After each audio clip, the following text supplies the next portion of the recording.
Bonjour. Nous allons voir comment vérifier si cette matrice-ci elle est diagonalisable.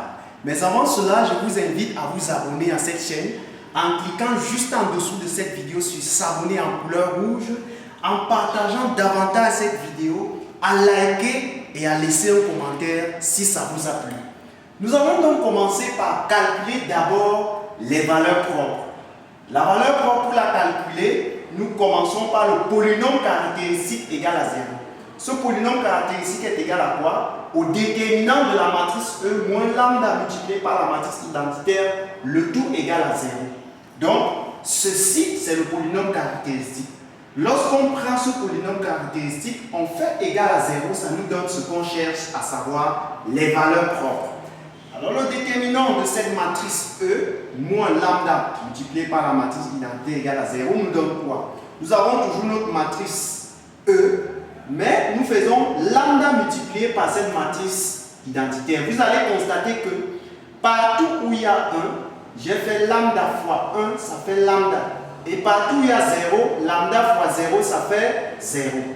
Donc, à chaque fois, lorsque je fais par exemple ça fois ça, ça me donne lambda, parce que lambda fois 1, c'est lambda. Mais si je fais ça fois ça, ça me donne 0, parce que lambda fois 0, c'est 0.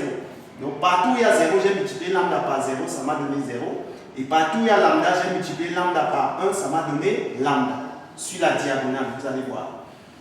Maintenant, nous allons faire la soustraction. 3 moins lambda, ça nous fait 3 moins lambda. 1 moins 0, ça nous fait 1. 2 moins 0, ça nous fait 2. 1 moins 0, ça nous fait 1. 1 moins lambda, ça nous fait 1 moins lambda. 0 moins 0, ça nous fait 0. Moins 1 moins 0, ça nous fait moins 1. 1 moins 0, ça nous fait 1. Et 2 moins lambda, ça nous fait 2 moins lambda. Maintenant, nous allons appliquer le déterminant. Nous barrons là et nous barrons là.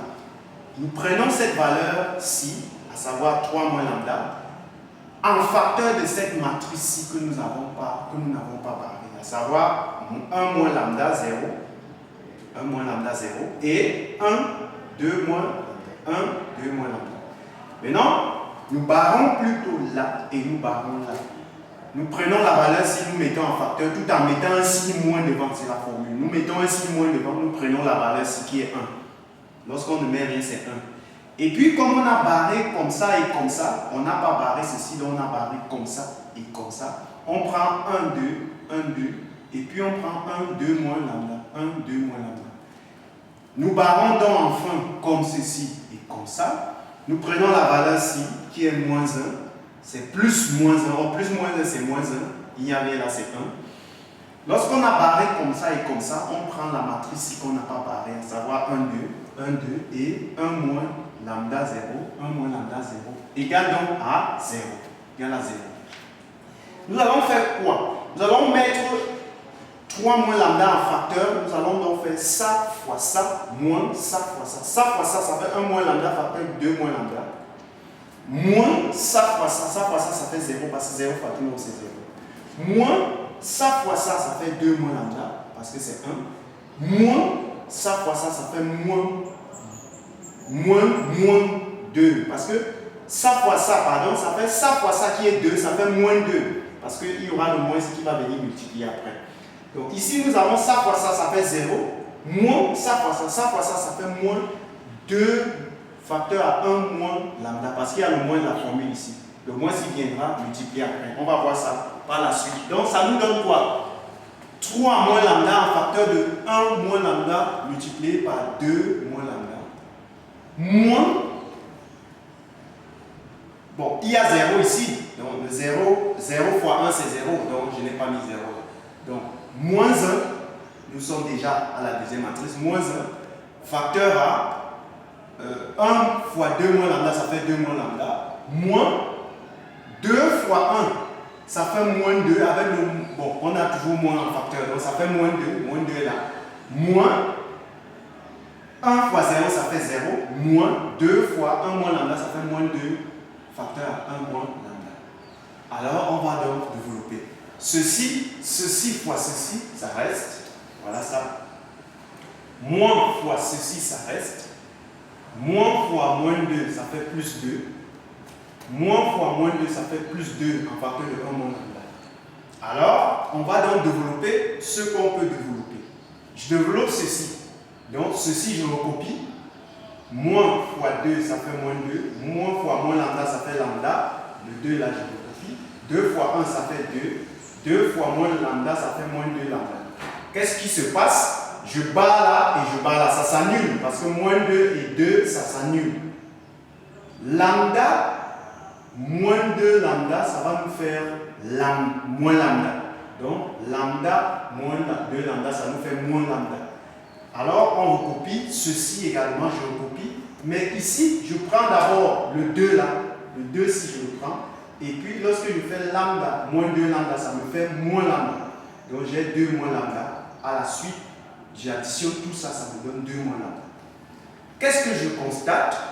Voilà les facteurs communs. Ça, on a 2 moins lambda ici et 2 moins lambda ici. Je mets cela en facteur. Ça sera en facteur de quoi? Je cache là. Ça sera en facteur de ceci. 3 moins lambda, facteur de 1 moins lambda. Et lorsque je cache là, c'est en facteur de 1, parce que c'est plus 1 qui multiplie ça pour. Donc lorsque je fais ça fois 1, ça me donne ça fois 1, ça me donne ceci. Donc lorsque je cache là, c'est plus 1. Alors, je vais donc développer ceci.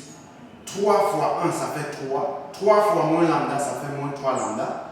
Moins lambda fois 1, ça fait moins lambda. Moins lambda fois moins lambda, ça fait plus lambda carré. Et le 1 là, je le mets là. Qu'est-ce que je fais? Je recopie le facteur commun ici. Je mets lambda carré devant. Moins 3 lambda, ça me fait moins 4 lambda. Et 3 plus 1, ça me donne 4. J'ai toujours mon facteur commun là. Et je vais appliquer la forme canonique ici. J'ai 1 là, donc je peux appliquer la forme canonique. Comme c'est lambda carré, je mets lambda ici. Le signe, si je le mets là. Comme c'est 4 lambda ici, je divise par 2 lambda, c'est la formule. Je divise par 2 lambda. En divisant ceci par 2 lambda, ça me donne 2. J'élève le tout au carré. Je fais moins. Je prends la valeur ci, j'élève au carré. Donc 2 au carré. Plus je recopie la valeur ci, la dernière valeur ci, plus 4. Alors, voilà notre facteur commun. J'ai lambda moins 2 le tout au carré. 2 au carré, ça fait 4. Et le 4 là, je le recopie ici. Je constate que moins 4 et 4 s'en vont, ça s'annule.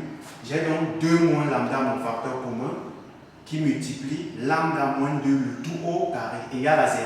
Pour que ceci soit égal à 0, il va falloir que ceci soit égal à 0 ou ceci égal à 0. C'est ce que j'ai recopié ici. Donc ça fait 2 moins lambda égal à 0 ou lambda moins 2 le tout au carré égal à 0. Alors pour que 2 moins lambda soit égal à 0, si je tire lambda, moins lambda traverse de l'autre côté, ça fait lambda. Donc lambda égale à 2. C'est déjà la première valeur propre. C'est lambda 1 égale à 2. Pour que ceci soit égal à 0, c'est deux valeurs propres communes, donc identiques. C'est pourquoi vous voyez le carré là veut dire qu'on aura deux valeurs propres identiques. C'est pourquoi j'ai mis lambda 2 égale à lambda 3 égale à 2. Parce que si on résout ceci égale à 0, le moins 2 traverse l'égalité, ça fait 2. Donc lambda 2 égale à lambda 3 égale à 2. Ça c'est les deux autres valeurs propres. Je constate que les trois valeurs propres se ressemblent. Ça veut donc dire que lambda 1 égale à lambda 2 égale à lambda 3 égale à 2. Les trois valeurs propres sont identiques. Alors, comment conclure lorsque les trois valeurs propres sont identiques? À partir de ces trois valeurs propres, on peut conclure. Comme ces valeurs propres sont identiques, alors nous concluons en disant que la matrice E n'est pas diagonalisable. Donc, je vous invite à faire des commentaires si vous avez bien compris, à partager davantage, à liker et n'oubliez pas de vous abonner. Je vous remercie.